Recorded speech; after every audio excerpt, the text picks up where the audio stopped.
بسم اللہ الرحمن الرحیم۔ تہجد کے وقت قرآن کریم کی اس صورت کو 7 بار پڑھ لو، ہر بیماری سے چھٹکارا۔ یقین نہ ہو تو پڑھ کے دیکھنا، جسم سے ہر بیماری بھاگ جائے گی انشاءاللہ۔ محترم عزیزو، آج کا یہ بیان، یہ روحانی گفتگو ہماری زندگی کے سب سے بڑے مسئلے یعنی بیماری اور شفا کے گرد گھومتی ہے۔ آج کے دور میں اگر انسان کے پاس سب سے بڑی نعمت ہے تو وہ صحت ہے، لیکن ہم دیکھتے ہیں کہ آج کا انسان صحت کی دولت سے محروم ہوتا جا رہا ہے۔ ایسی موذی اور پراسرار بیماریاں ہمارے جسموں کو گھیر رہی ہیں، جن کی تشخیص کرنا یا جن کا علاج کرنا بڑے سے بڑے میڈیکل سائنسدانوں کے لیے بھی ایک چیلنج بن چکا ہے۔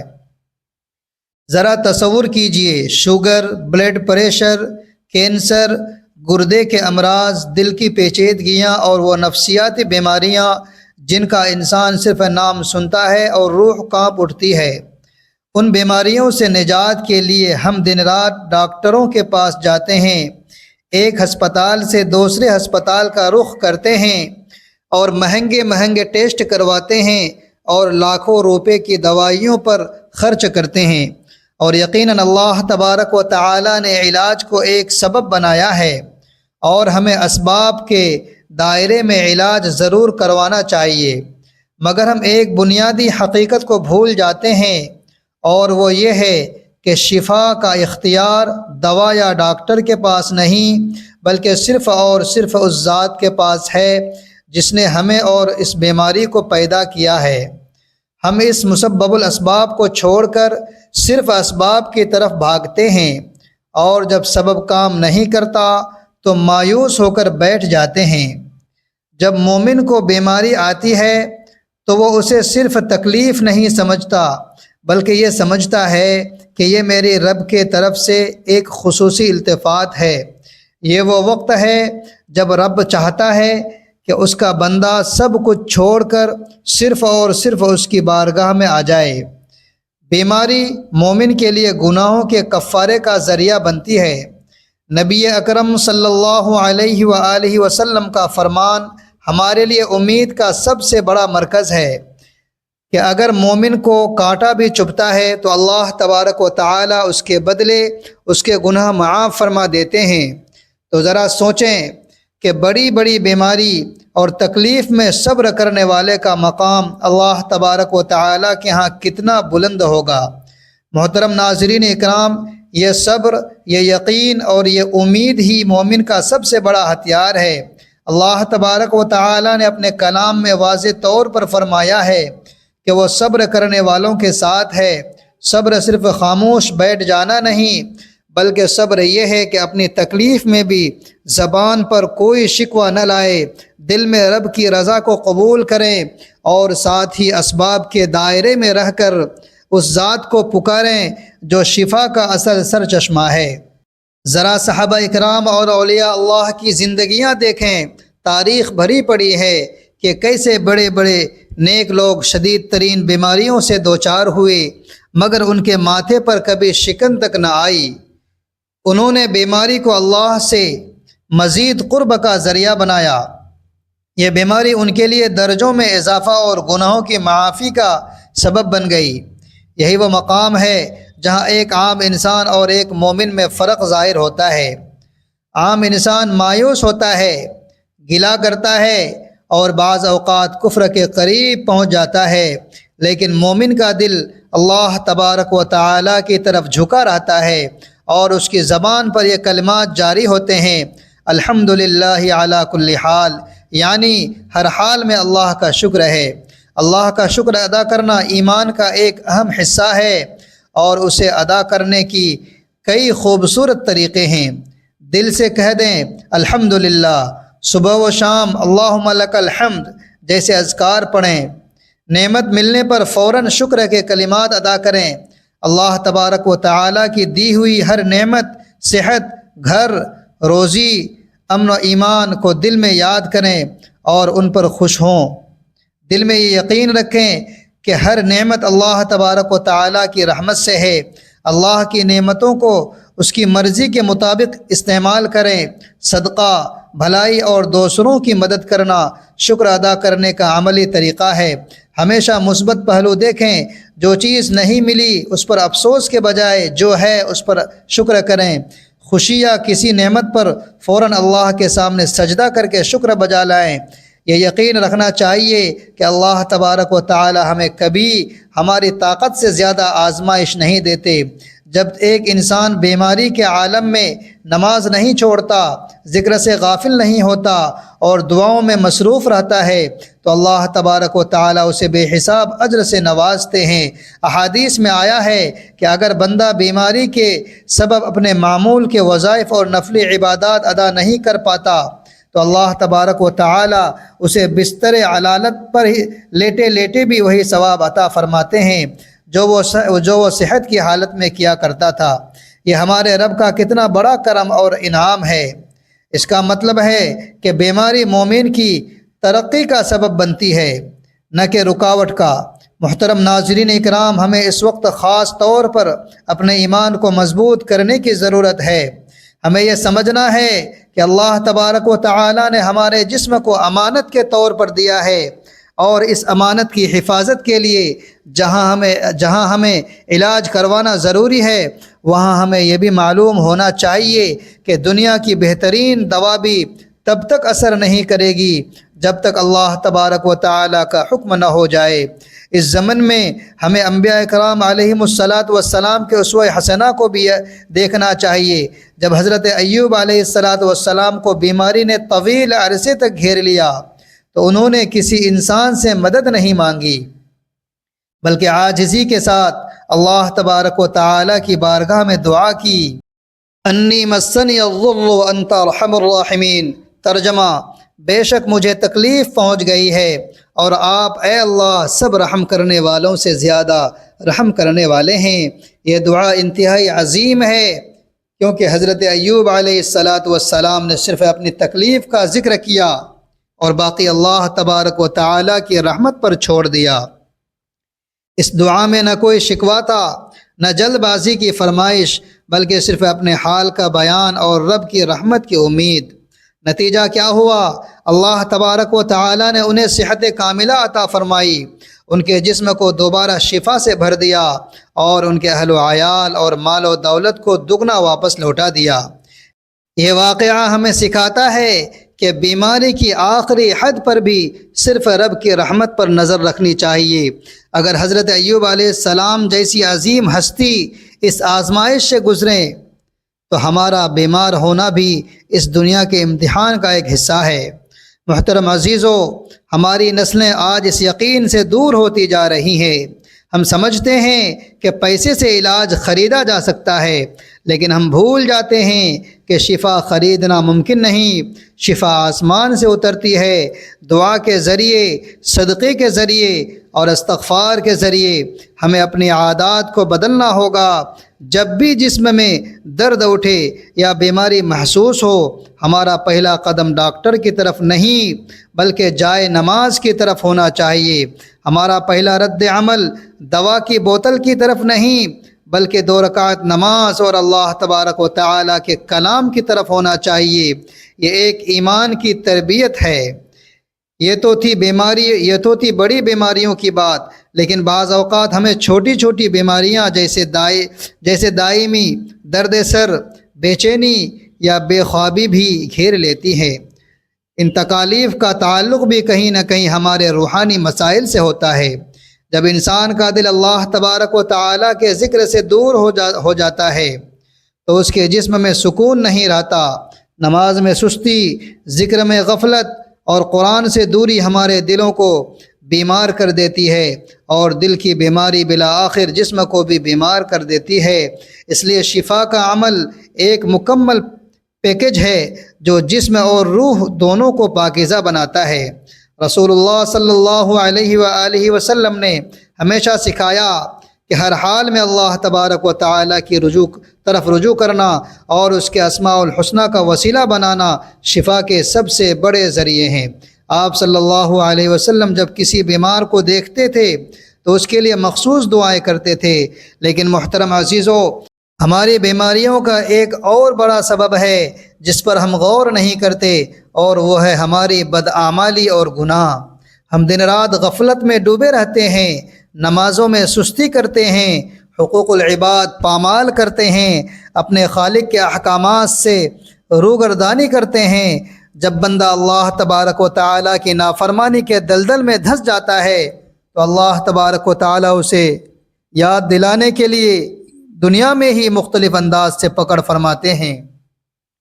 حضرت علی رضی اللہ تعالی عنہ کا وہ مشہور قول ہے، کوئی مصیبت نازل نہیں ہوتی مگر گناہ کی وجہ سے، اور کوئی مصیبت ٹلتی نہیں مگر توبہ کی وجہ سے۔ یہ بات ہماری بیماریوں کے معاملے میں حرف آخر ہے، لہٰذا آج ہمارے اس عمل کا سب سے پہلا اور اہم قدم یہ ہوگا کہ ہم اپنے گناہوں سے سچی توبہ کریں، اپنے رب کی طرف رجوع کریں، اور توبہ کا بہترین عمل استغفار ہے۔ استغفار صرف گناہوں کو نہیں مٹاتا بلکہ بیماریوں، غموں، رزق کی تنگیوں اور ہر طرح کی پریشانیوں کو بھی ختم کرنے کا ذریعہ ہے۔ اگر ہم شفا چاہتے ہیں تو ہمیں استغفار کو اپنا معمول بنانا ہوگا۔ اب ہم آتے ہیں اس روحانی طاقت کی طرف جو اللہ تبارک و تعالی نے ہمیں عطا کی ہے، اور وہ ہے قرآن مجید۔ قرآن مجید ہدایت، نور اور رحمت ہونے کے ساتھ ساتھ ایک مکمل شفا بھی ہے۔ اللہ تبارک و تعالی نے اس بات کی گواہی خود دی کہ ہم قرآن میں وہ چیز نازل فرماتے ہیں جو ایمان والوں کے لیے شفا اور رحمت ہے۔ اس کی ہر آیت میں ایسی غیر معمولی تاثیر ہے جو دنیا کی بڑی سے بڑی دوا میں بھی نہیں ہو سکتی۔ اور آج کا ہمارا وظیفہ قرآن مجید کی سب سے عظیم سورت ام الکتاب یعنی سورۃ الفاتحہ سے متعلق ہے۔ یہ وہ سورت ہے جو ہر نماز میں بار بار پڑھی جاتی ہے۔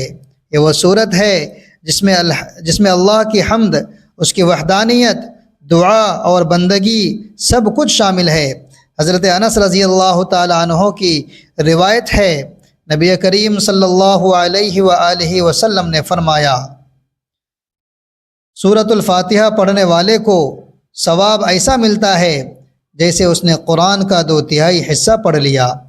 قبر میں سب سے پہلا سوال، بعض علماء نے لکھا ہے کہ قبر میں جب منکر نکیر سوال کریں گے تو سب سے پہلے سورہ فاتحہ پڑھنے کی توفیق دی جائے گی، کیونکہ یہ ایمان، توحید اور آخرت کی دعا کا خلاصہ ہے۔ اس کی فضیلت کے لیے یہ بات ہی کافی ہے کہ ایک صحیح حدیث کے مطابق ایک صحابی نے صرف سورۃ الفاتحہ پڑھ کر بچھو کے ڈسے ہوئے ایک سردار کو دم کیا، اور اللہ تبارک و تعالی نے اسے فوری شفا دی۔ اس کے بعد نبی اکرم صلی اللہ علیہ وآلہ وسلم نے اس سورت کو دم کے طور پر استعمال کرنے کی تصدیق فرمائی۔ سورۃ الفاتحہ کے متعلق یہ بات بھی ثابت شدہ ہے کہ اس میں موت کے علاوہ ہر بیماری سے شفا ہے، اور اس عظیم الشان وظیفے کے لیے جو وقت چنا گیا وہ سب سے زیادہ بابرکت وقت ہے، تہجد کا وقت۔ یہ وہ سنہری وقت ہے جب اللہ رب العزت آسمان دنیا پر نزول فرماتے ہیں اور اپنے بندے کو پکارتے ہیں کہ ہے کوئی مانگنے والا، کوئی دعا کرنے والا؟ کیا کوئی ایسا ہے جو کسی بیماری میں مبتلا ہو اور شفا مانگ رہا ہو؟ تہجد کی نماز صرف ایک نفل نہیں بلکہ اللہ تبارک و تعالی سے قرب کا سب سے مضبوط ذریعہ ہے، اور اس وقت کی گئی دعا کو رد نہیں کیا جاتا۔ تہجد کا وہ سکون اور خاموشی، وہ خلوت اور عاجزی انسان کو براہ راست اللہ تبارک و تعالی کی رحمتوں سے جوڑ دیتی ہے، اور بیماری کے لیے کی گئی دعا تیر کی طرح سیدھی نشانے پر جا لگتی ہے۔ تہجد کے وقت کی فضیلت کا ذکر قرآن اور احادیث میں بار بار آیا ہے کہ اس وقت کی آہوزاری انسان کو جہنم سے بھی نجات دلانے کا سبب بنتی ہے۔ اب آئیے ہم اس مکمل عمل کے طریقہ کار کو پوری تفصیل اور روحانی گہرائی کے ساتھ سمجھتے ہیں، جس میں ہر قدم اللہ تبارک و تعالی کی طرف رجوع کا ایک مظہر ہے۔ محترم ناظرین اکرام، آپ نے یہ عمل تہجد کے وقت خلوت میں پورے دھیان اور توجہ کے ساتھ ادا کرنا ہے۔ سب سے پہلے تہجد کے نوافل خشوع و خضوع کے ساتھ ادا کریں۔ دنیا اور دنیا کے خیالات سے مکمل طور پر منقطع ہو کر صرف اپنے رب کی طرف متوجہ ہو جائیں اور نوافل کے بعد جائے نماز پر بیٹھے رہیں۔ یہ عمل صرف ایک دن کا نہیں بلکہ شفا کے حصول تک یا کم از کم 21 دن تک بلا ناغہ جاری رکھنا ہے۔ درود پاک سے آغاز کریں، یعنی 7 دفعہ پورے یقین و محبت اور ادب کے ساتھ 7 مرتبہ درود پڑھیں۔ بہتر ہے درود ابراہیمی۔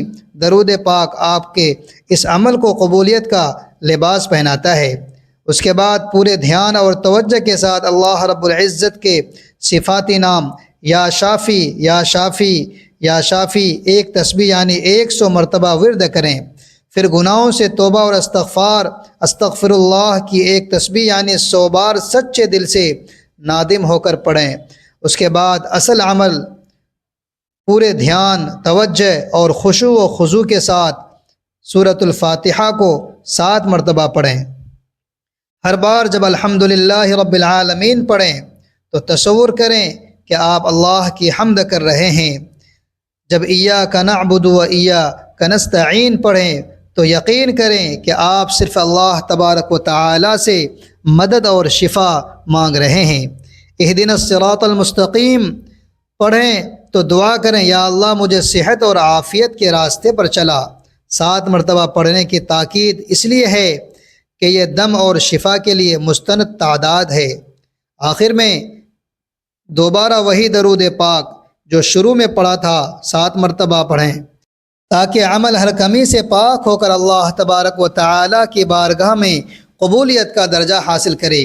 محترم عزیزو، یہ عمل مکمل کرنے کے بعد اب وہ مبارک وقت ہے جب آپ انتہائی عاجزی اور گڑگڑاہٹ کے ساتھ اللہ رب العزت سے دعا مانگے۔